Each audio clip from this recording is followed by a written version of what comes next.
มันเป่าสู่นำเงินของเขาบ่ได้นอนให้สิทธิ์น้ำตาเงินดอลลาร์เขาสนะกีบลุ่มรถทีบกับลุ่มรถเก่งบอกกาไปสิงสู่เขาได้ดื่มเหล้าเอาสุราแค่ปัญหา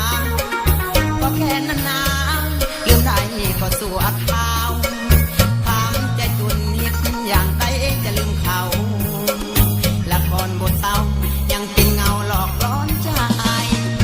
อยากจะบวชเป็นพระผมผ้าเหลืองคนทั้งเมืองเขาจะยังควันเฮาคิดอดีตอนาคตนั่งทบทวนขาดเป็นเงื่อนวนไอ้คงบ่ตายเอาเวลานี่แหละเล่นน้องต้นดุนไปมัน